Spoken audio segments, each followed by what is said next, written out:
नमस्कार, SCL news में आपका स्वागत है और मैं हूं journalist doctor Harish Chandra Lakhera. Old pension scheme फिर से अमल होने की आस लगाए कर्मचारियों के लिए यानी सरकारी कर्मचारियों के लिए सुखद खबर नहीं है, क्योंकि जो 5 राज्यों के चुनाव नतीजे आए हैं और उनमें यह मुद्दा चल नहीं पाया।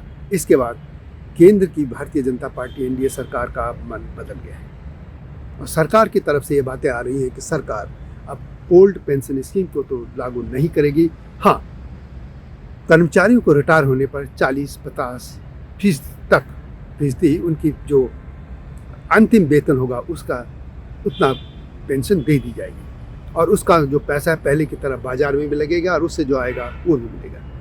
यानी ये मान के चलिए कि सरकार अब बहुत कुछ करने के मूड में नहीं दिख रही है।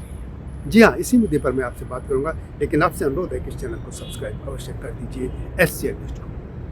मैं फेसबुक पे भी हूँ, उसको भी देखेगा, और एक और चैनल है हिमालयी योग, उसको भी देखेगा जो हिमालयी सभ्यता पर है। तो बात करते हैं ओल्ड पेंशन स्कीम। हिमाचल और कर्नाटक में जो चुनाव हुए थे और उसके नतीजे आए थे, उसमें यही बड़ा मुद्दा था, कांग्रेस ने मुद्दा बनाया था और हिमाचल प्रदेश में तो कांग्रेस ने इसको लागू भी कर दिया। लेकिन कर्नाटक में सरकार इसको अमल नहीं कर पा रही क्योंकि उसके पास पैसा ही नहीं है। कर्नाटक की सरकार को क्यों कर पाए, पंजाब सरकार भी इसको नहीं कर पा रही, आम आदमी पार्टी, क्योंकि इन सरकारों का ये मानना है कि यदि इसको अमल किया गया तो वे उनका खजाना जो है खाली हो जाएगा, वो बीमारू हो जाएंगे। अभी 5 राज्यों के चुनाव हुए और उसमें कांग्रेस ने बड़ा मुद्दा बनाया था और राजस्थान और छत्तीसगढ़ में तो घोषणा भी बाकायदा कर दी गई थी कि हम इसमें अमल करेंगे। लेकिन अब भारतीय जनता पार्टी की सरकारें जो आ गई हैं, अब वो इस पर कैसे अमल करेगी, या उसको रोकेगी या क्या करेंगे, देखने की वाली बात होगी। लेकिन जहाँ तक सेंटर की बात है उसका मन लगता है कि नहीं है, क्योंकि इस चुनाव में जातीय जनगणना कराने की और दूसरा ओल्ड पेंशन स्कीम का जो मुद्दा था, यदि ये सफल होता तो जाहिर है कि कांग्रेस जीत रही होती। लेकिन चूंकि कांग्रेस हार गई, भारतीय जनता पार्टी जीत गई।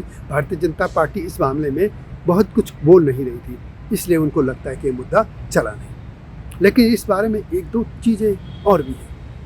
यदि हम पेंशन स्कीम की बात करें तो जो सांसद होते हैं, चाहे लोकसभा हो राज्यसभा, एक ही समान उनका पेंशन, सब कुछ तनख्वाह सुविधाएं मिलती है।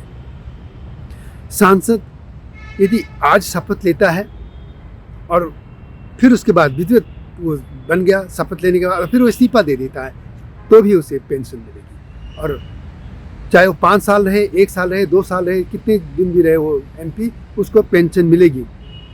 और उस पेंशन में उसका कोई भागीदारी नहीं है, उसके वेतन से कुछ नहीं करता, यानी पूरा का पूरा सरकारी फंड से जाता है। दूसरी तरफ जो न्यू पेंशन स्कीम में है, उनका सरकार का कुछ हिस्सा है और बाकी जो मार्केट में पैसा लगाते हैं कर्मचारी का जाता है, इस तरीके से मिलता है।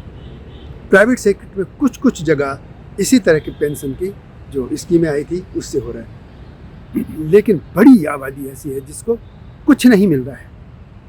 ये ठीक है, बीपीएल के लोगों को कुछ वृद्धावस्था दे देते हैं और उसके अलावा विधवा पेंशन दे देते हैं, कुछ राज्यों में महिलाओं को भी दिया जा रहा है, इस तरीके से बहुत कुछ इस तरीके से है। लेकिन बहुत बड़ी आबादी, देश की बहुत बड़ी आबादी ऐसी है जिसके लिए सामाजिक सुरक्षा का कोई इंतजाम नहीं हो पाया है। 75 साल हो गए और इसी जो 75 साल का एक बहुत बड़ा जश्न भी मनाया गया, पूरा साल मनाया गया। लेकिन सवाल है कि इस दौरान ये सरकारें क्यों नहीं कर पाई इसका इंतजाम। और ये ऐसा भी नहीं कि सरकारों के पास पैसा नहीं है। आप देख रहे होंगे कि कोरोना काल में जो गरीब लोगों को खाना दिया गया तो ठीक है, 80 करोड़ के आसपास देना चाहिए, ये सरकार की जिम्मेदारी है। किसी व्यक्ति भूख से नहीं मरना चाहिए, इस जमाने में कम से कम देना चाहिए। लेकिन अब तो वो सब कुछ खत्म हो गया। लेकिन अब तो क्या लोगों को निठल्ला बनाया जा रहा है या फिर लोगों को लालच दिया जा रहा है चुनाव को। यह अलग अलग स्तर पर हर सरकारें कर रही हैं, चाहे कोई बिजली दे रहा फ्री, कोई पानी दे रहा, कोई कुछ दे रहा, कोई बसों में दे रहा फ्री, कुछ खाना दे रहा है, केंद्र सरकार ही दे रही है। इसका मतलब पैसा है। तो सवाल है कि इस तमाम पैसे को उस फंड में क्यों नहीं रखा जाता जो लोगों को सामाजिक सुरक्षा दे। आखिर सोचेगा कौन?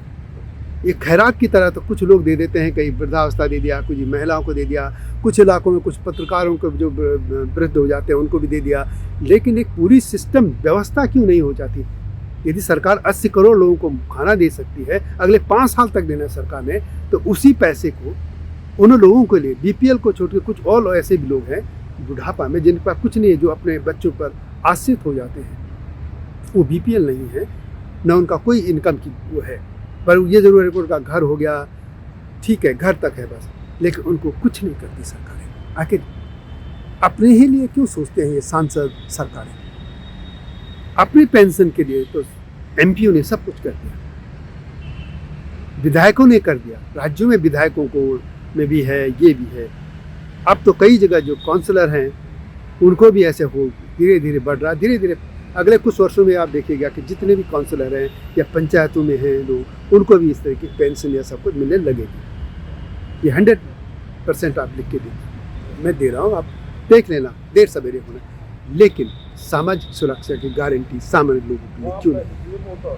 और पेंशन की बात जहाँ तक है, सरकार को ऐसा रास्ता जरूर निकालना चाहिए कि यदि सांसदों को पेंशन मिल सकती है तो जो लोग सरकारी कर्मचारी हैं उनको भी एक सम्मानजनक राशि तो मिलनी चाहिए। एक ये भी ना हो, ठीक है कि सरकार का खजाना खाली हो जाए, लेकिन ऐसी सम्मानजनक राशि तो उनको मिलनी चाहिए ताकि उनका बुढ़ापा ठीक से चले, और इस पर विचार करने की जरूरत। तो वीडियो कैसी लगी कमेंट में अवश्य लिखें। मिलता हूँ नए मुद्दे के साथ, तब तक नमस्कार।